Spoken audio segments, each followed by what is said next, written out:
Good afternoon বন্ধুরা, তোমরা সবাই কেমন আছো? আশা করছি তোমরা সবাই খুব ভালো আছো, সুস্থ আছো। আমরাও খুব ভালো আছি। সুচন্দ্রা জর্দার ভ্লগে তোমাদের সকলকে স্বাগত। আশা করছি আজকের ভ্লগটা তোমাদের ভালো লাগবে। তো এর আগের দিন তোমাদের মায়াপুর ধাম সেটা দেখিয়েছিলাম, মোটামুটি যতটুকু পেরেছি। এবার আমরা চলে এসেছি ওখানে দুপুরবেলায় প্রসাদ গ্রহণ করে তোমার নবদ্বীপে।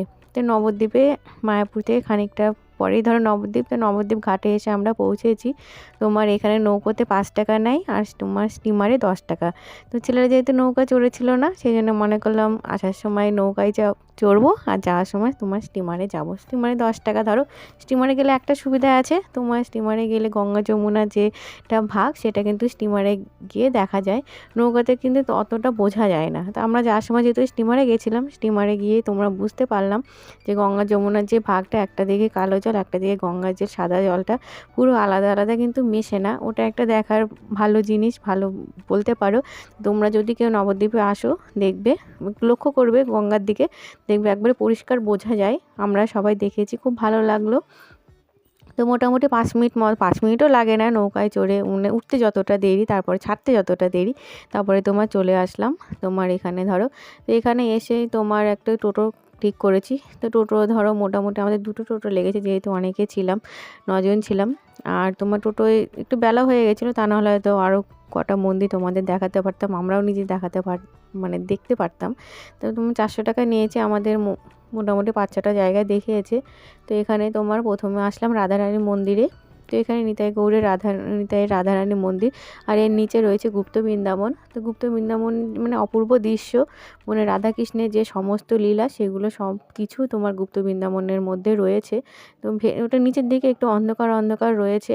আর দেখো আমার ছোটো ছেলে ঘুরে বেড়াচ্ছে, মানে হাই তুলছে, ওটাই সারাদিন ধরো ঘোরাঘুরি চলছেই।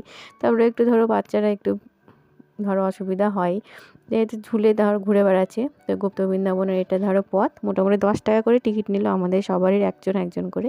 তো তোমার তারপরে গুপ্ত বৃন্দাবনে দেখো ঢুকে পড়েছি।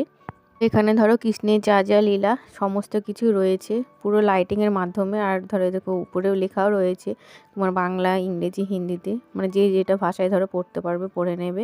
খুব ভালো সুন্দর। এ দেখো ভেতরে লাইটিংগুলো জ্বলছে, অসাধারণ দেখতে। তো চলো তোমরা দেখতে থাকো।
এরপরে তোমার চলে আসলাম নিতাই জন্মস্থান, নিম গাছের যেখানে নিচে ধর নিমাই জন্মগ্রহণ করেছিল সেই জায়গাটায় এসেছি। তো এখানে ধরো এটা তুলসী মন্দির রয়েছে। তো এখানে ধরো বিষ্ণুপ্রিয়া তোমার সন্ধ্যা টন্ধ্যা দিতেন। আর এদিকে দেখো এটা তোমার নিম গাছ, এই নিম গাছের নিচে আমাদের মহাপ্রভু জন্মগ্রহণ করেছেন। আর এটা মানে চারিদিকে যে সমস্তগুলো কিছু ধরো তোমাদের তুলে ধরলাম। আর এখানে যে মন্দিরটা রয়েছে, তো মেন মন্দিরটা তোমার তখন খোলা ছিল না, সন্ধ্যাবেলায় হয়তো মন্দিরটা খোলে। তো আমরা সেই জন্য চলে আসলাম, মন্দিরটা দেখা হলো না। তো যাই হোক সেই জায়গাটা দেখে তারপরে আরও কিছু জায়গায় তোমার দেখলাম। এরপরে তোমার একটা দেখেছি সোনার গৌরাঙ্গ, যেখানে ধরো মানে বিষ্ণুপ্রিয়ার বাড়ি আর কি, সেখানে তার শিষ্যরা তৈরি করেছিলেন। আর এখানে 7 ফুট নিমাই সেটা এখানে আসলাম। এখানে তোমার প্রথমে একটা ঢুকতে তোমার কৃত্রিম গুহা তৈরি করেছে। তো গুহাটা বেশ সুন্দর, পুরো অন্ধকার অন্ধকার, ভেতরে হালকা লাইট রয়েছে, বেশ ভালোই লাগছে। তারপরে বাইরে বেরিয়ে তোমার হচ্ছে 7 ফুট যে বড় গৌরাঙ্গটা সেটা রয়েছে। আর ওখানে কিছু মাছের অ্যাকোয়ারিয়াম রয়েছে নিচের দিকে তোমার খোলা জায়গায়। মানে চারিদিক কাঁচ দিয়ে ঘেরা নেই, কিন্তু খোলা জায়গায় মাছগুলো প্রচুর রঙিন মাছ রয়েছে। তো দেখতে খুবই সুন্দর লাগছে, তো তোমরাও দেখো।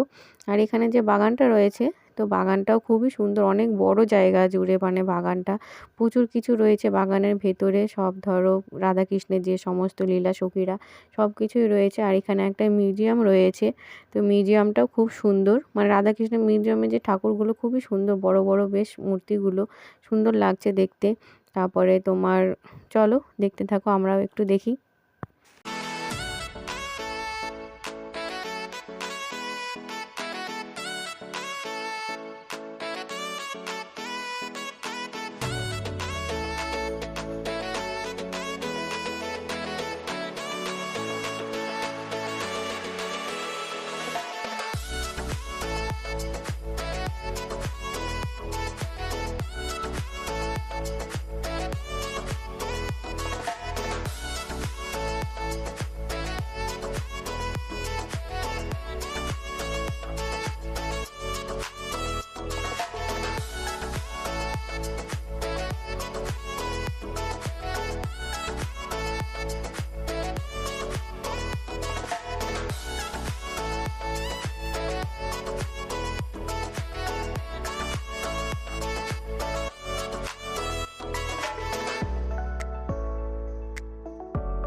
এরপরে আমরা চলে গেলাম তোমার সোনার গৌরাঙ্গ দেখতে, বিষ্ণুপ্রিয়ার বাড়িতে, দেবী বিষ্ণুপ্রিয়ার বাড়িতে। ওখানে যে গাছটা দেখলে, এই গাছটা কিন্তু চন্দনের গাছ, শ্বেত চন্দন। তো আমি কোনোদিন দেখিনি, প্রথম দেখলাম গাছটা। আর এখানে তো সোনার গৌরাঙ্গ রয়েছিল। আর তারপরে চলে আসলাম একটা মন্দিরে, মায়ের মন্দির এখানে। তো অনেক বহু পুরনো মন্দির এটা। তো মন্দিরে তোমার চারিদিকে বটগাছের নিচে মন্দিরটা, আর চূড়াগুলো পুরো বটগাছের মধ্যে দিয়ে ভেতর দিয়ে জড়ানো। এই দেখো চূড়াগুলো, নিচে মায়ের মন্দির রয়েছে। আর খুব জাগ্রত এখানে মানে মায়ের মন্দিরটা। তো ওখান থেকে তোমার তারপরে মোটামুটি কিছু দেখে চলে আসলাম আবার লঞ্চে করে মায়াপুরে। তো মায়াপুর থেকে এসে ধরো তারপরে বাড়ি চলে এসেছি। তো আজকের মতো এই পর্যন্তই। ব্লগটা যদি একটু তোমাদের ভালো লেগে থাকে তাহলে একটু লাইক করো, আর কমেন্ট করো, শেয়ার করো। আজকের মতো এই পর্যন্তই। নতুন যে বন্ধুরা রয়েছে চ্যানেলটাকে সাবস্ক্রাইব করো। পরের ব্লগে আবার দেখা হচ্ছে। ততক্ষণ সবাই খুব ভালো থেকো, সুস্থ থেকো। টাটা।